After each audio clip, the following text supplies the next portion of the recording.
Hello friends, welcome to my another blog. कल है कृष्ण जन्माष्टमी और आज रात हम कर रहे हैं लड्डू गोपाल को अच्छे से साफ पीताम्बरी से और राधा जी को। अब मैं आपको दिखा रही हूँ अपना मंदिर, जो इस समय अभी काफ़ी गंदा हो रहा है। इसे भी अभी साफ करना है क्योंकि जन्माष्टमी कल है, लेकिन तैयारी आज से ही करनी पड़ती है, अगले दिन टाइम नहीं मिलता। अब बाकी की तस्वीरें भी हम साफ कर रहे हैं, जैसे श्री यंत्र, घंटी वगैरह मंदिर की।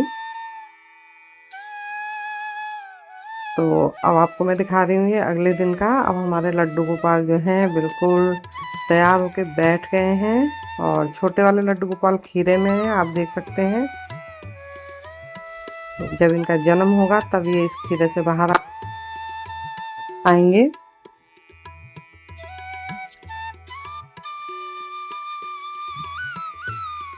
आप देख सकते हैं बाकी हमारे सारे भगवान जी भी साफ हो चुके हैं, मंदिर भी बिल्कुल क्लीन हो चुका है और बाकी की डेकोरेशन रह गई है, वो अभी हम करेंगे थोड़ी देर में। आप लोग जन्माष्टमी किस तरीके से मनाते हैं मुझे कमेंट बॉक्स में कमेंट करके बताइएगा। तो देखिए, अब हम बनाने जा रहे हैं पाक, क्योंकि आज प्रसाद में हमारे यहाँ पाक, बर्फ़ी नारियल की और पंचामृत, कसार, बहुत सारी चीज़ें बनती हैं, खीर भी बनती है। और इसके अलावा खाना जो भी हम लोग खाना पसंद करते हैं वो बनाते हैं, मोस्टली पूरी, कचौड़ी, कोई सब्जी। तो काफ़ी काम होता है। तो अभी हमें बहुत सारी चीज़ें बनानी है, तो पहले तो जल्दी से ये पाक तैयार कर लेते हैं। आप लोग भी जन्माष्टमी पर क्या क्या बनाते हैं बताइएगा, क्योंकि अलग अलग सिटीज़ में अलग अलग प्रथाएं होती हैं। तो ये तो यूपी के साइड की चीज़ें हैं जो मैं बना रही हूँ, क्योंकि आगरा जो है मथुरा से लगा हुआ है, तो मोस्टली मथुरा में भी यही सब चीज़ें बनाई जाती हैं। तो यहाँ पे मैंने गूंद वूंद भून ली है और अब बना लेंगे हम जल्दी से चाशनी। काम तो जन्माष्टमी के दिन काफ़ी हो जाता है और पता ही नहीं चलता है व्रत का, और वाकई में भूख भी नहीं लगती है। हम लोग तो व्रत ऐसे भी 12 बजे खोलते हैं, कई लोग व्रत जो है पहले ही खोल लेते हैं, ख़ास तौर से वो लोग जल्दी खोलते हैं जो लोग बुजुर्ग होते हैं, तो उन लोगों को भूख जल्दी लग जाती है और 12 बजे बहुत लेट हो जाता है। तो यहाँ पे मेरा पाक बन के तैयार हो चुका है, अब इसको रह गया है जमाना। तो जल्दी जल्दी इसे भी जमा लेते हैं, क्योंकि अभी बहुत सारे काम पड़े हुए हैं करने के लिए। जैसा कि मैंने आपको बताया कि आज के दिन कई सारी चीज़ें बनानी होती हैं, तो जल्दी से इसको जमा करके बाकी और काम कर लेते हैं। अब यहाँ पे मैंने चढ़ा दिया है दूध खीर बनाने के लिए। तो जब तक यहाँ पे हमारा दूध अच्छे से पक जाता है, तब तक हम इसमें डाल देंगे चावल। जब तक कि खीर बहुत अच्छे से ना पके तब तक खीर का मज़ा नहीं आता। मेरी जो खीर तैयार होती है वो लगभग 1-1.5 घंटे में बनती है।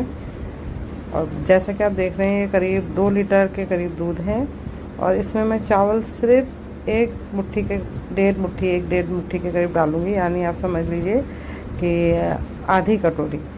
ये तो मैं आपको बड़ा कटोरा दिखा रही हूँ, लेकिन एक जो नॉर्मल कटोरी होती है ना, उससे आप आधी कटोरी चावल लीजिए और 2 लीटर दूध में उसे पका के बनाइए। देखिए कितनी टेस्टी खीर आपकी बनके तैयार होगी। खीर की रेसिपी भी मैं डालूंगी, आप चाहे तो उसमें से देख के बना सकते हैं। तो मैंने यहाँ पे चावल डाल दी हैं और चावलों को हम अच्छे से दूध में चला लेंगे, और चलाने के बाद फिर मैं इसे बिल्कुल सिम पर करके गैस को छोड़ दूंगी पकने के लिए, और ये यहाँ पे अपने पकती रहेगी। तब तक कर लेंगे हम बाकी के और काम। बस ध्यान रखिए, इसे आप बीच बीच में चलाते रहिएगा।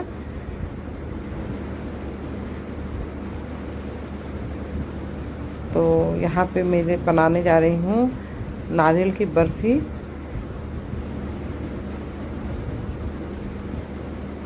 नारियल की बर्फ़ी की रेसिपी मैंने डाली हुई है नारियल की बर्फ़ी हम कई तरीके से तैयार करते हैं, दूध में भी बनाते हैं हम नारियल की बर्फ़ी, मगर आज मैंने चाशनी में ही बनाई है।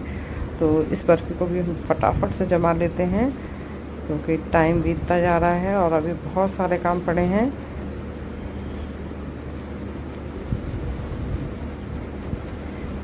वैसे तो मुझे झांकी भी सजानी थी मगर आज टाइम नहीं मिल पा रहा है, और एक्चुअली मेरी जो बेटी है वो भी यहाँ नहीं है, दूसरी वाली बड़ी वाली बेटी तो मंदिर में फूल वूल सजाने की तैयारी कर रही है, तो अकेले मेरे से इतना सब नहीं हो पा रहा है क्योंकि झांकी बनाने में काफ़ी टाइम लग जाता है।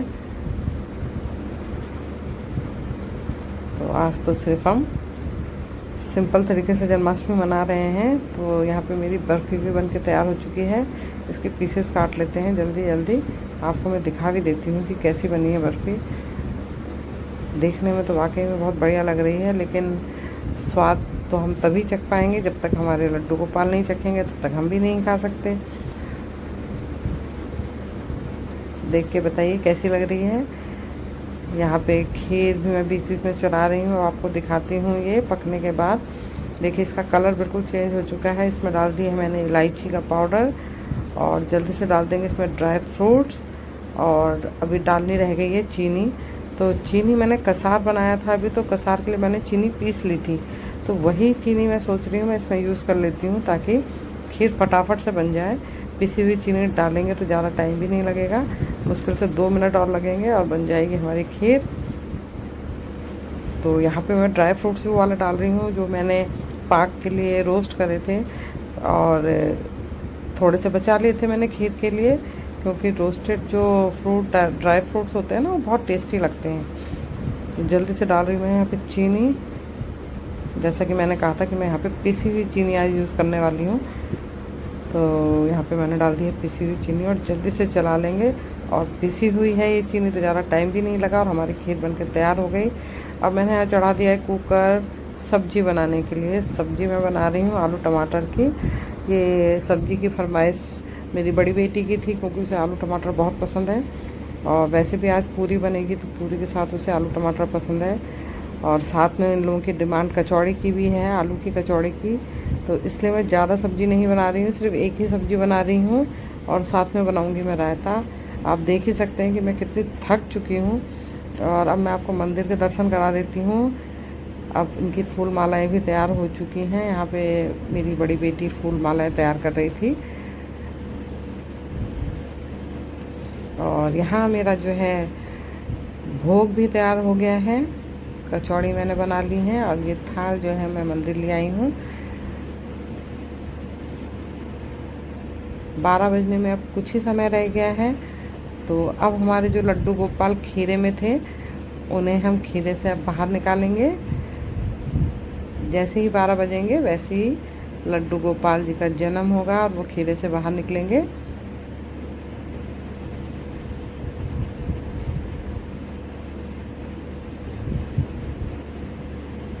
तो लड्डू गोपाल को बाहर निकाल लिया है। अब इसका जो है हम स्नान कराएंगे पंचामृत में। पंचामृत मैंने पहले ही तैयार कर लिया था, जिसमें कच्चा दूध, दही, शहद, तुलसी, गंगा जल, मखाने और बाकी ड्राई फ्रूट्स डाले थे। अब इनको हम जल से स्नान कराएंगे। लड्डू गोपाल जी का स्नान हो रहा है। अब इनको अच्छे से पोंछ लेंगे और अब इनको पहनाएंगे इनकी पोशाक। तो यहाँ पे हमारे छोटे से बाल गोपाल पोशाक पहन रहे हैं।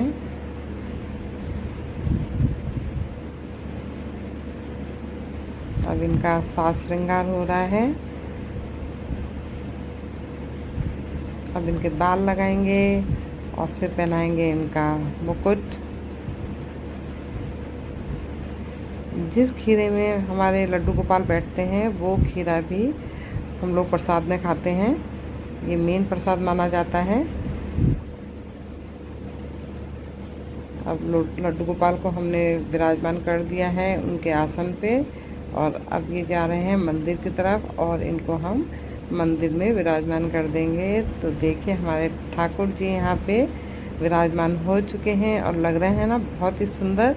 अब फूल माला उनको हम चढ़ाएंगे।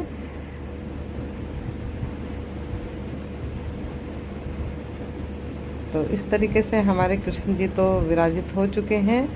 अब है बारी इनके तिलक करने की और फिर करेंगे हम आरती।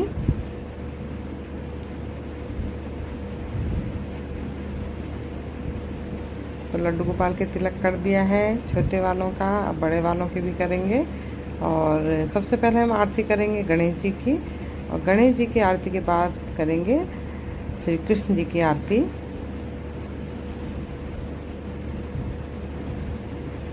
अब आरती हो चुकी है, अब हम लगाएंगे इनको भोग। तो पहले लड्डू गोपाल को भोग लगाएंगे, उसके बाद राधा जी को।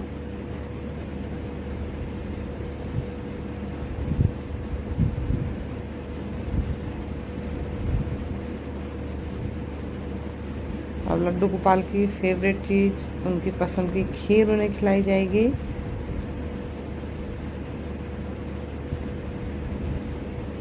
भोग लग चुका है, अब उन्हें पिला देंगे हम पानी। तो इस तरीके से हमने अपने लड्डू गोपाल और राधा रानी जी को भोग लगाया। और इसी तरह से हम हर साल जन्माष्टमी मनाते हैं। आप लोग किस तरीके से जन्माष्टमी मनाते हैं मुझे कमेंट बॉक्स में कमेंट करके बताइएगा। आपको आज का ब्लॉग कैसा लगा कमेंट बॉक्स में कमेंट कीजिएगा। पसंद आया हो तो लाइक कमेंट शेयर ज़रूर कीजिएगा। फिर मिलेंगे नए ब्लॉग के साथ, तब तक के लिए मुझे डॉक्टर रजनी वर्मा को आज्ञा दीजिए।